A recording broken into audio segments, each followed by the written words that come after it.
where I sit, because clearly she was trying to put huge pressure on my bosses to take action against me. How else are you being sort of suspicious and secretive around labor and birth? People theorized and claimed that the couple needed time to stage a story because Meghan didn't actually deliver the children. Attempts like this before, and somehow I remain resolutely uncancelled. But because in the end, I was required to apologize for disbelieving Meghan Markle. Piers Morgan says the truth about Meghan's pregnancy is finally catching up to her, and the receipts are uncomfortable. The moment those words hit the air, the temperature changed. This wasn't speculation anymore. This wasn't anonymous forums whispering in the dark. This was a man who thrives on confrontation, standing in front of cameras, essentially saying, something about this story never made sense, and now the cracks are too wide to ignore. You could feel it, that collective pause where people stop scrolling and start listening.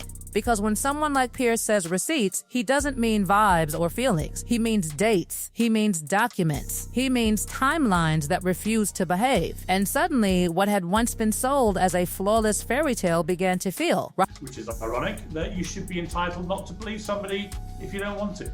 If you could speak to Meghan Markle today, what would be the tenor, the tone of that conversation, and what would be Hearst? At first glance, Meghan Markle's pregnancy announcement felt like a fairy tale moment. A glowing duchess, hand gently resting on her belly, smiling into the cameras like a modern royal dream come true. This was supposed to be simple. Celebrate the baby, smile for the photos, move on. But almost immediately, something didn't sit quite right, and royal watchers noticed. That's the thing, it was supposed to be simple. Royals have done this dance for generations. Smile, wave, confirm the birth, let the public share the joy. But from the very beginning, this pregnancy carried a strange energy. Not dramatic, not explosive, just off. Like a scene that looks perfect until you realize the lighting doesn't match the shadows. People try to ignore that feeling. They wanted to. No one wants to question. It's sort of expected ever since Princess Diana, who kind of made that a super iconic moment and picture. And Catherine looked fabulous each time. These are just such cute moments. In a pregnancy announcement. But once doubt enters the room, it doesn't leave quietly. It started small. One photo here, another there. The bump looked different, not dramatically, but noticeably. Fuller one week, slimmer the next. Higher in one appearance, lower just days later. Fans tried to explain it away. Angles, outfits, posture, totally reasonable, but then it kept happening over and over enough that people stopped shrugging and started screenshotting. This is where the internet does what it always does. It documents, it compares, it remembers. Screenshots don't forget, and timelines don't lie. Once people started placing photos side by side, it stopped feeling like coincidence. Because pregnancy bumps don't travel. They don't rise and fall like elevator doors. They don't change shape overnight, and yet this one did. Again, and again, and again. Sit down with me, with your husband, for an equally long interview to the one you gave Oprah Winfrey. And let me ask you more difficult questions about all your claims. But let me ask you a wider question, which is this. If you hate the royal family, one of the earliest details Meghan shared directly or through insiders was her desire for a home birth. It fit her image perfectly. Natural, intimate, calm. Frogmore Cottage was painted as the serene backdrop for this deeply personal moment. No chaos, no hospital hustle, just peace. It was branding perfection, organic, grounded, anti-establishment, a soft rejection of royal rigidity wrapped in linen and candlelight. And people bought it. Why wouldn't they? It fit the narrative being carefully built. Stands that people want to know that she's okay, they want to know that the baby's okay, and it was something that people really loved. When Diana did it, people were excited about it. By brick, the public accepted it without question. Why wouldn't they? Meghan had positioned herself as someone rejecting royal rigidity, choosing her own path. A home birth felt like the ultimate symbol of that independence. Sit down with me with your husband for an equally long interview to the one you gave Oprah Winfrey, and let me ask you more difficult questions about all your claims. But let me ask you a wider question, which is this. If you hate the royal family that much, then everything flipped. Then May 6th, 2019 arrived, and suddenly the entire story changed. Instead of Frogmore, Meghan gave birth at the Portland Hospital in London. Now, let's be clear. Hospital births are normal, necessary, often the safest option. No one disputes that. But here's the problem. No one explained the change. Not a single sentence. No medical advice, no plans evolved, nothing. Just silence. And that silence was loud. That silence screamed. Because when you publicly build a narrative around values, people expect continuity, or at least honesty when plans collapse. But there was nothing. No clarification, no explanation. Just a clean pivot and an expectation that no one would notice. But people noticed. Understands that people want to know that she's okay. They want to know that the baby's okay.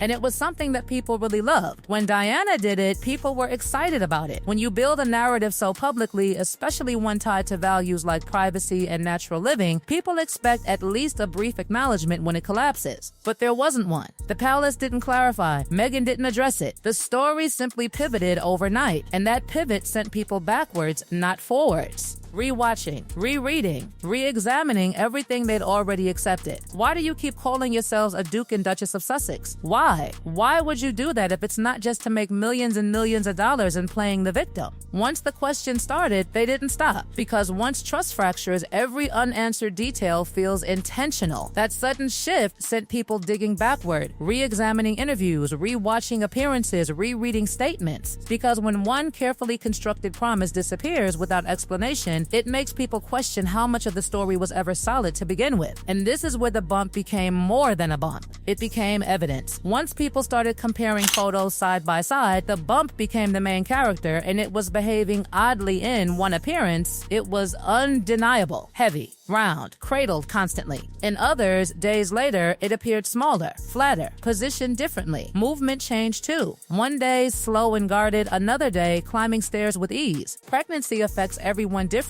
yes, but patterns don't lie. This wasn't about one awkward photo. It was about a pattern, a repeating cycle of very pregnant when cameras were front and center, followed by perfectly fine when they weren't. And once patterns form, speculation follows. Not because people are cruel, but because humans seek coherence. When stories don't line up, questions fill the gaps. And this is where things stopped feeling curious and started feeling dangerous. Because once the photos raised eyebrows, the alleged paperwork blew the roof off. If the photos raised eyebrows, the alleged documents blew the roof off. According to claims that surfaced later, internal scheduling notes began circulating. Notes that supposedly tracked Meghan's appointments, movements, and engagements during the pregnancy. And if those documents were accurate, they didn't just contradict the public story, they obliterated it. This wasn't about vibes anymore. This was about calendars, logs, recorded movements, the kind of boring, unsexy details that don't care about public narratives. And that's what made them terrifying. Because if those documents were even partially accurate, then the public version of events didn't just wobble, it collapsed. Hospital appointments logged on days when Meghan was photographed attending events across London. Not close calls, not timing overlaps that could be explained away. Entire days where the paperwork said one thing and the camera showed another. You can explain a late appointment. You can explain rescheduling. What you can explain is being in two places at once. Pregnancy timelines don't bend for PR. Biology doesn't negotiate. Then came the bombshell, the day of the supposed hospital arrival. The official narrative described a quiet, discreet entrance, calm, controlled, private. But the documents allegedly placed Meghan somewhere else entirely that day. That's when people stopped saying this is odd and started saying this doesn't make sense. That's the shift. Odd becomes impossible. And impossible demands answers. But none came. Whether real or not, the impact was massive because no one denied them. No one corrected them. They just sat there unchallenged and unanswered. Silence again. Thick, heavy, intentional feeling. And into that silence walked Piers Morgan. Piers Morgan, loud, unapologetic, and absolutely delighted. This controversy was his playground. On air, he waved papers, referenced timelines, and dissected the story with surgical precision, date by date, appearance by appearance. He wasn't asking gentle questions. He was accusing the entire narrative of being staged. He wasn't whispering. He wasn't hedging. He was accusing.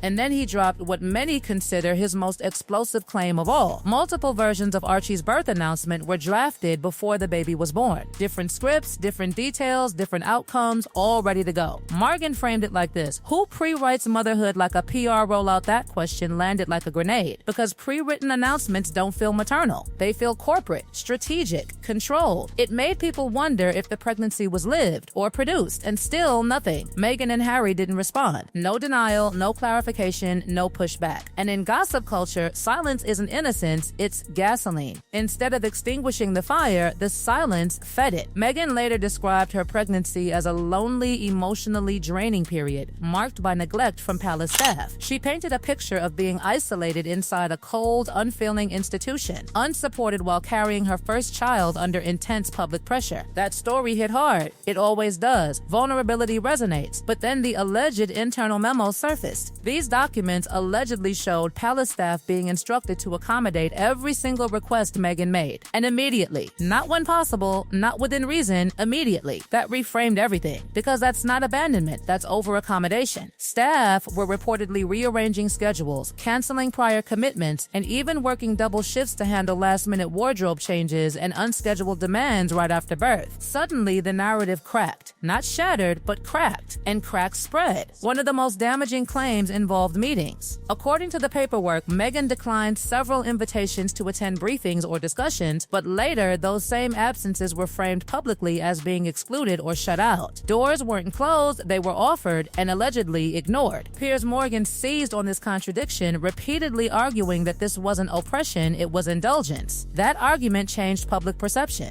Slowly, quietly, relentlessly. No response from Meghan. No statement from Harry. No carefully worded clarification from a spokesperson. No palace explanation. No celebrity friends rushing in to defend her. Nothing. And for people used to instant rebuttals, that silence felt strategic. Supporters who had once defended Meghan passionately began feeling uneasy. You could see it online. Comments shifting from this is media bullying to why won't she just explain this? Even Harry stayed silent. This was the man who built his entire public identity around protecting his family from false narratives. Yet here he was saying nothing. Silence that long starts to look like avoidance. And avoidance reads like guilt, even when it isn't. Once doubts had taken root, people started revisiting everything, including the Oprah interview that once felt untouchable. Piers went frame by frame. He pointed out the pauses, the near tears that never quite fell, the carefully timed emotional beats. To him, it wasn't fake. It was practiced. According to Morgan, the vulnerability felt rehearsed. Not fake, but practiced. That distinction mattered, because practice implies preparation, and preparation implies intent. What once felt raw now felt produced. And once authenticity is questioned, everything else follows. This was Piers Morgan's most explosive claim and the one that divided audiences the most. He argued that motherhood itself had become a shield no one dares challenge. Questioning inconsistencies suddenly looked cruel. Asking for clarification became attacking a pregnant woman. Morgan argued that instinct was leveraged, not accidentally, strategically. He didn't argue that motherhood was fake, he argued that it was weaponized. And once people noticed that pattern, it lost power. Instead of silencing criticism, it provoked more of it because people began asking the question that won't go away. If everything is genuine, why does it need so much protection? By the time all these pieces were laid out together, this controversy had become about something much bigger than pregnancy photos or hospital timelines. It became about trust. That's the real damage. Once people felt the story didn't fully add up, they started questioning everything, not angrily, but cautiously. And cautious skepticism is permanent. The damage wasn't a single allegation. It was the accumulation, shifting timelines, alleged documents, staged optics, absolute silence. And when explanation is replaced by silence, doubt fills the gap. This scandal didn't explode. It seeped slowly, quietly, relentlessly. Once public trust cracks, it doesn't heal easily. And that's the fallout no PR strategy can undo. Not embarrassment, not headlines. But credibility, once questioned, never returns the same way again. The same way again. The same way again. The same.